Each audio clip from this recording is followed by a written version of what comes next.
Hey y'all, this is AL Thick Madame, and this is going to be a recap review for the first two episodes of the new season of Sistas.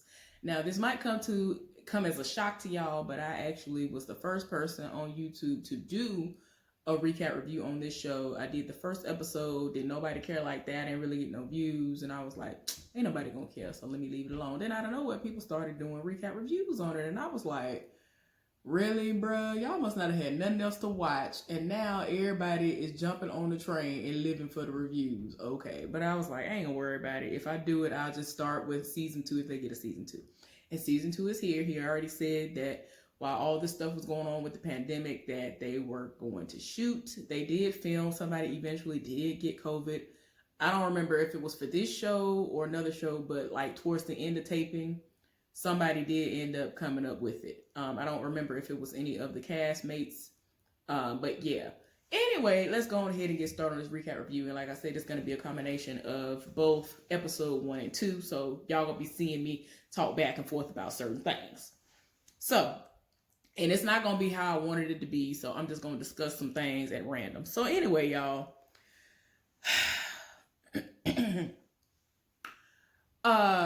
Andy Andy is over here. Just in case you haven't seen this woman is a high-powered attorney, or at least she was before she was let go of her job at this firm that she really, really, wanted to make people understand that she's just not there because she has a pretty face, a slim waist, nice body, and all this other stuff. And y'all, she got let go. A situation happened where she was dating a married man, sleeping with a married man, and the woman who was married to this guy came out of nowhere, and somebody who she was colleagues with tried her, and because she wouldn't really, give into his advances, he, tried to come at her with everything he had, and he actually was sleeping with the wife on top. Like the most, y'all, last season, I was like, all right, now y'all doing too much. So we ain't even gonna get into that. Let's get into what we saw this time, because the most, I will be talking all day about last season if I get into that. So anyway, we left off where this heifer was left off last time, which was in the middle of nowhere.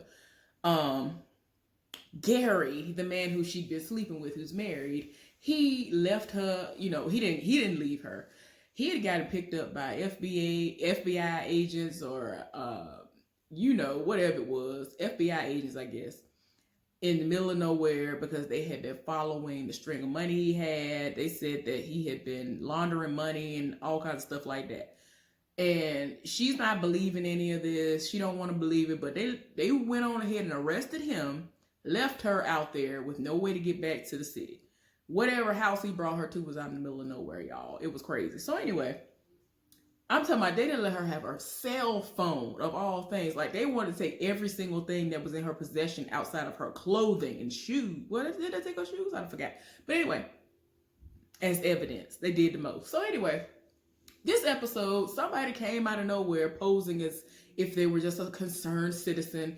And they were like, oh, I saw you on the side of the road. I figured you might need help. Do you want me to take you? Do you want me to, do you want to use my phone or whatever? So she, opted to use his phone, went on ahead and used his phone to call all of her friends.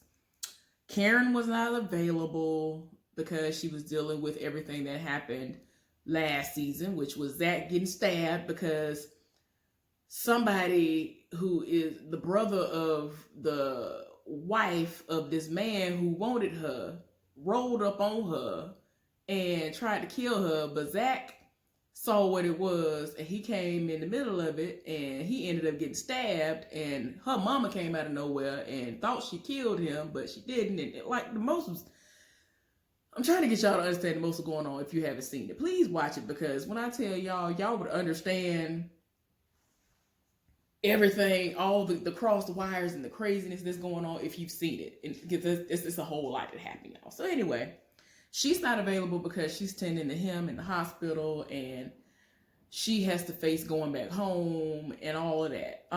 And she called Sabrina, which is the bank teller, and she was at the hospital with her friend who had been beaten up last season, a gay man who had been beaten up. He had been targeted by somebody who she went to school with, who was a baller, who was trying to portray like he was into men.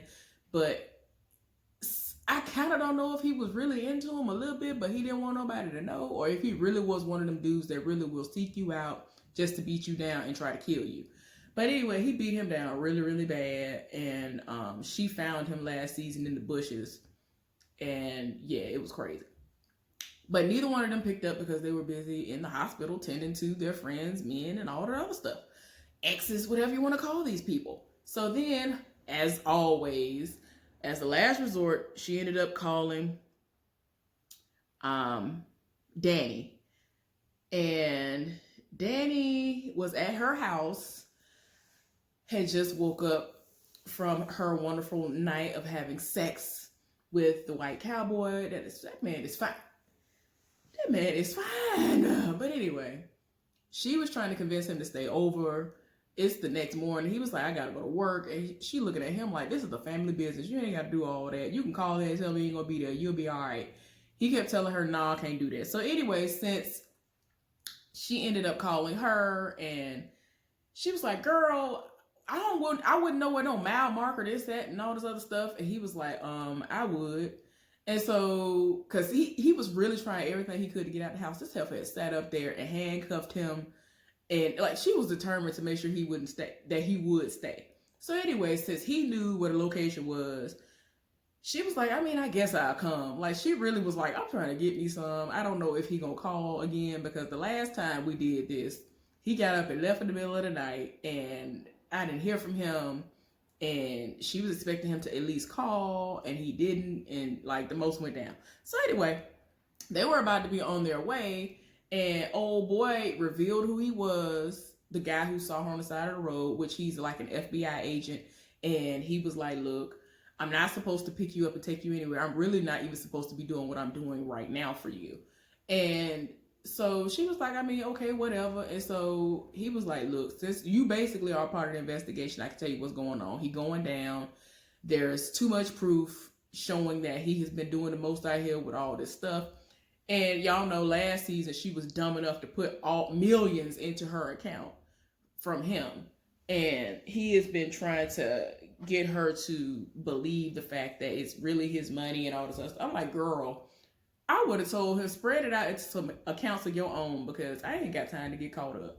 Like, I don't know what you think this is. But anyway, none of her friends knows about any of this stupidity that went down. So eventually it gets to a point where old boy was like, you know what? I'll take you, despite my boss is going to get mad. My boss did not want you to have your cell phone. I was at the scene of the situation trying to get him to at least let you get your cell phone. He said no. And while they are riding along, she was like, I want to see him. And so at first he was like, no. And then he was like, you know what? Let me ask my boss. And so she looking like the same boss who said I couldn't even have my cell phone on my purse. And he was like, yeah, but I might be able to swing this. And so she thought about it. She was like, y'all gonna be watching and listening the whole time, right? And he was like, yeah, that's pretty much the only way it's gonna happen if I can get it, and pull some strings. So y'all, it gets to the point where she does get to see him, and she done went all the way off on him. At first she's trying to believe him, and he was like, my wife? How did you find any of this out? What you mean, my wife? And then, the man was talking to her the whole time and told her that he had a whole nother wife before her. And so she was like, this is over. He was like, no, I've never had a first wife. That's not my second wife. That's my only wife that I've ever had. And she ain't trying to hear that. She ain't trying to believe nothing he talking about. She said, this is over. I'm done with you and all of this. So she eventually goes to her house. She has told Danny that, don't worry about coming to get me. I got a ride. So she was like, you sure? Oh, okay, whatever. And so she was like, I need to know what's going on. The most going on. I'm going to meet you. Y'all meet me at my house or whatever. And so it gets to a point where she goes to her apartment. Karen links up with her, and she looking like, where you come from? I was just coming to see you, because in her situation, since all this stuff went down in her house is bloody. It's a crime scene. The most is going on. So she gonna go and stay like a little while with Andy. This is what her thought process is. She done got to Andy's condo or whatever it is she live in, and the people that set it off. People doing the most up in there, like the FBI, they done raided her place, and she's looking like, what's going on here? Like, Andy's going completely off. Those are my things. Those are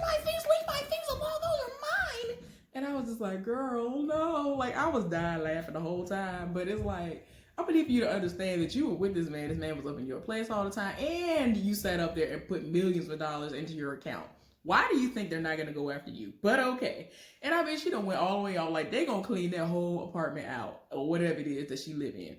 So she and her feelings, she over there trying to make Karen think that she ain't going to jump bad. And she was like, I'm good, I'm calm. And then she done went over there. She done went through everything. Like, she done went all the way off. I'm like, girl, please go somewhere and sit down.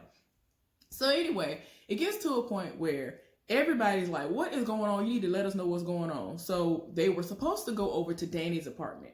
There was a change of plans. They said, oh no, what we're going to do is we're going to go over to Sabrina's house. Sabrina at work. They trying to get Sabrina to come. She was like, I can't miss no more time. The most going on. Y'all, her boss done rolled up on her. She was like, I can't keep being on the phone like this. She tried to tell Danny earlier she can't be on the phone. Danny didn't put her on hold. The most is going on. So she was like, okay, that's fine. Y'all can meet up at my house, whatever.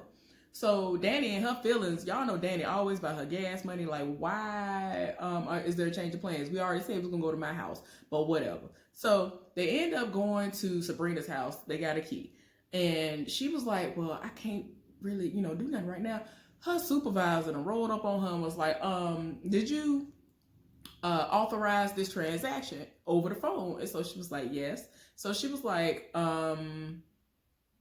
do you know the rules and regulations around here? Like, do you know what's really going on? Like, do you really know your job? And she was like, it's my friend, so I didn't, do anything that was illegal, right? And so she had to let her know, like, girl, you done lost your mind. It don't matter who it is. You're supposed to have all kinds of identification. This should have never been authorized. She told her to go home, and she keep asking her, where's my job going? Am I fired? Like, what's going on? I'm like, girl, she was like, look, all you need to know is the FBI will be coming to talk to you because you done did the most, heifer. So anyway, she done went to the house. Everybody's trying to figure out what's going on. Everybody need to get drunk and high and everything else. Everybody going all the way through. Don't nobody know what's going on. Everybody tying their spirit. So I'm just like, somebody please do something because I'm sick and tired. Andy is slowly but surely telling everybody what's going on. And I'm just like, girl, like everybody is going all the way through. And I'm like, come on now. Zach is still wounded, but he has promised Karen that he gonna go to her house to clean up the blood. And I already knew this was gonna happen. The woman who, y'all excuse me, the woman who he had talked to at one point in time that he knew of, she was one of the people that was on the scene. And so she's trying to understand why he's there. And so he was like, well, that's my blood on the floor. So she's like, what? And so he was like, oh, I knew you had a girlfriend. I knew you had a girlfriend. And, it just got to the point he was like, look, that's not my girlfriend. And so she was looking at him like, look, long story short, I don't want a relationship. I'm going to look for somebody to bust a wide open, tell him bring back at this point. And you were great at that. So here's my number. He was like, look, I still got your number from the first time you gave it to me. So you ain't got to give me your number. And so she was like, as long as you know what it is, that's all I want. That's all you need to know at this point. I'm tired. So anyway, the most been going on, y'all. I'm tired of everybody at this point. I'm so tired of everybody. But Zach was at his ex-girlfriend's house cleaning up the blood when the new dude came out of nowhere looking for Karen. And she's just like, he's just like, that's the problem. You don't never call before you come. Like, you just think you just have this privilege. Like, I'm like, well, he does, essentially. I'm just saying, it is what it is. What's his name? Aaron? And he was like, here you go. I don't understand. And I mean, he kind of read him and was like, you think because you got money that you can do this and that and the other. And he kind of was like, well, I can. I mean, I was like, you did not have to read Zach because Zach ain't got it like that. But Zach had gotten a phone call from somebody that, helps former, ex-cons and all this other stuff. And they were telling him about a money-making opportunity. He was like, look, if they legit, ain't got time. And he was like, this is legit. You make millions by flipping houses or flipping something. And I was like, okay, I think somehow they're going to make it so that this is true. And hopefully it's not a scam and he end up back in jail somehow. But maybe this could be something that's going to help him and Karen get back together. I don't know. But I'm just like, y'all doing a lot. But anyway, that was the recap review of the first 2 episodes. I hope y'all enjoyed this. I'll talk to y'all later.